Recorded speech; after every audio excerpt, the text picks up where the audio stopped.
Suite au scrutin du 25 octobre 2025, la Commission électorale indépendante a proclamé les résultats provisoires. Et à ce niveau, il y a quelques incompréhensions pour certains et des doutes pour d'autres. Alors dans cette vidéo, nous allons revenir sur les chiffres qui ont été avancés. Est-ce que ceux-ci sont justes, vérifiables, mais surtout, comment est-ce qu'il faut les comprendre si possible?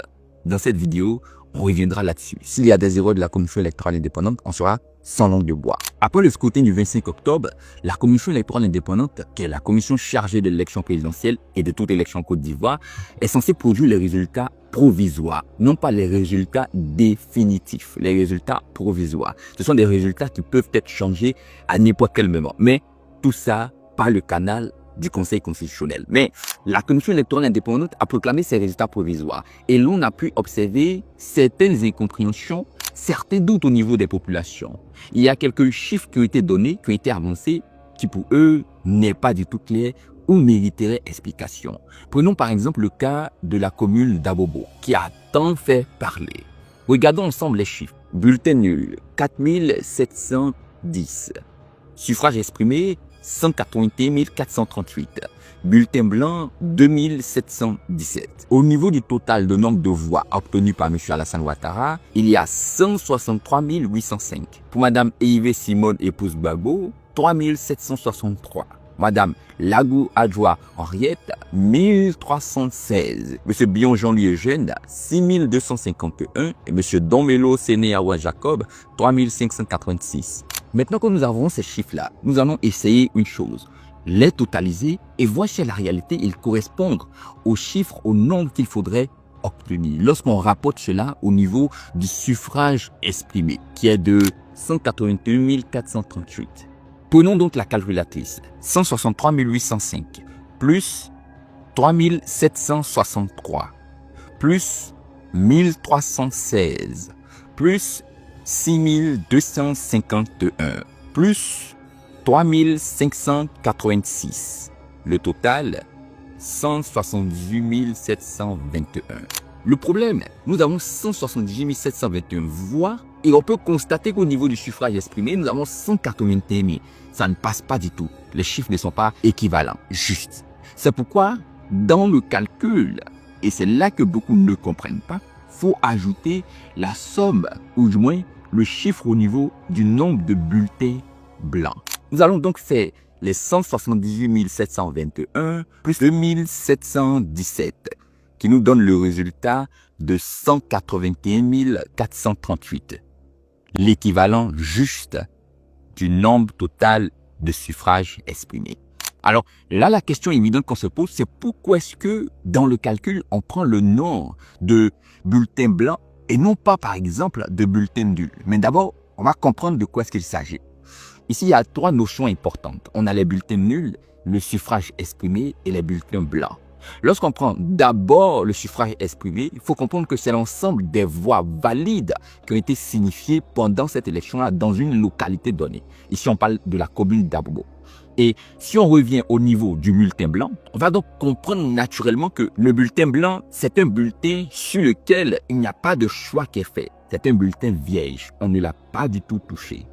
Le bulletin nul, par contre, c'est un bulletin qui signifie deux choses. Soit il est fait par inadvertance, donc l'électeur ne savait pas et a par exemple coché sur le nom de plusieurs candidats ou a coché là où il ne fallait pas cocher.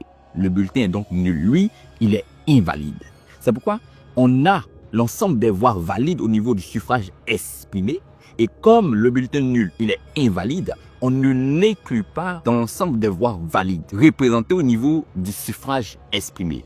Le bulletin blanc, lui, en sa qualité de bulletin vierge, qui signifie que je ne choisis personne parmi toutes les personnes qu'on a comme candidat, est comptabilisé au niveau des voix valides. Donc, quand on fait le calcul, on prend donc l'ensemble des voix obtenues par les candidats et le total au niveau des bulletins blancs. C'est ça qui nous donne le total des voix exprimées. Et là maintenant, on peut facilement appréhender les autres localités. Prenons le cas de Didier Ville, où nous avons, par exemple, au niveau des suffrages exprimés, 16 150 voix et 541 au niveau des bulletins blancs. Faisons le calcul. Le candidat Alassane Ouattara obtient 12 993 voix, plus Mme Eyve Simone, épouse Gbagbo, qui obtient 493 voix. plus Madame Lagou Adjoa Henriette qui obtient 563 voix, plus Monsieur Billon Jean-Louis Eugène qui obtient 1149 voix, plus Monsieur Domelo Séné Awa Jacob qui obtient 411 voix. Le total, 15 609. Alors, lorsqu'ici on a les 15 609, on se rend également compte qu'on est loin du total au niveau du suffrage exprimé. Et c'est à partir de là qu'on inclut désormais les bulletins blancs. Continuons donc le calcul. 15 609 voix au niveau du total des voix obtenues par les candidats, plus les 541 voix obtenues au niveau des bulletins blancs, qui nous donne le total de 16 150. Voici donc le calcul et comment est-ce qu'il faut appréhender le sujet pour mieux comprendre à la réalité pourquoi est-ce qu'on a tel chiffre, tel résultat, tel pourcentage. Les bulletins blancs font partie du suffrage ou des suffrages exprimés, contrairement au bulletin nul. Là, c'est la première chose à clarifier pour permettre à ce que beaucoup puissent comprendre de quoi est-ce qu'il s'agit, pour comprendre les calculs au niveau du processus électoral, surtout pour cette élection de 2025. Mais au-delà des détails, il y a également les chiffres globaux. Donc, le résultat qui a été donné comme résultat provisoire, où là encore, il y a une incompréhension. Parce que, regardons les chiffres. Monsieur Alassane Ouattara obtient 89,77% des voix, soit 3 759 030. Madame Simone Evé, qui elle également obtient 2,42% des voix, soit 101 238 voix.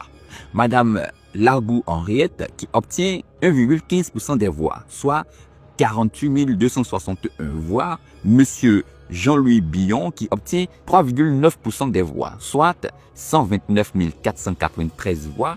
Et monsieur Domelo Jacob, qui obtient 1,97% des voix, soit 82 508. Alors, lorsqu'on fait le total, on obtient le chiffre de 4 120 530 voix.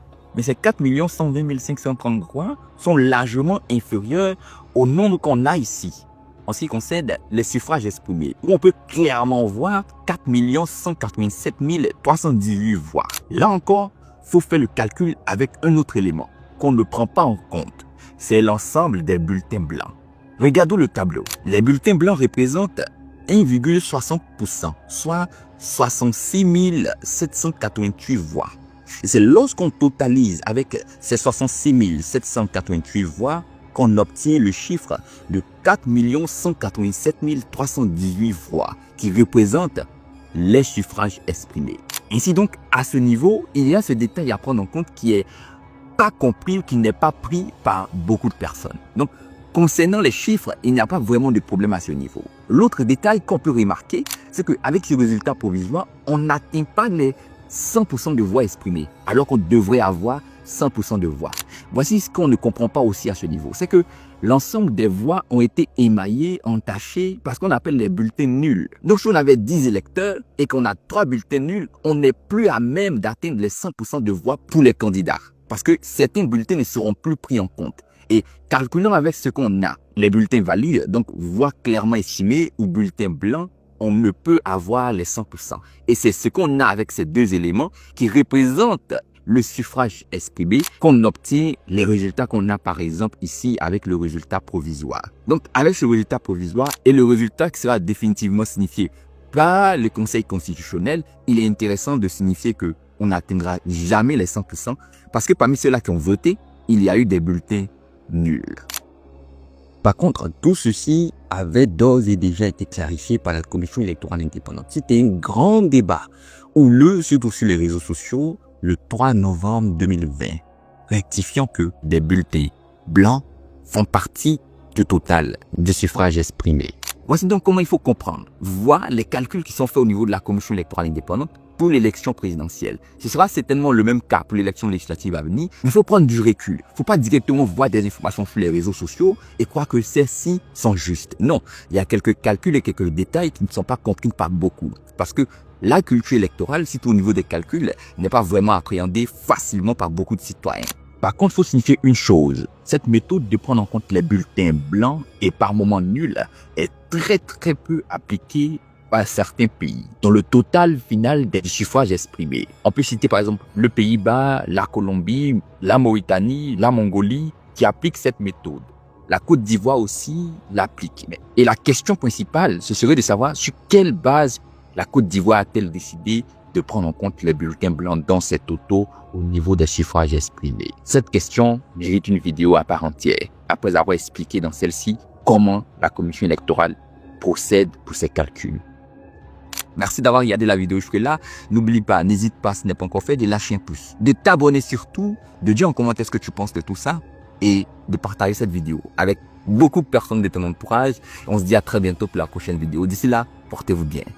Au revoir.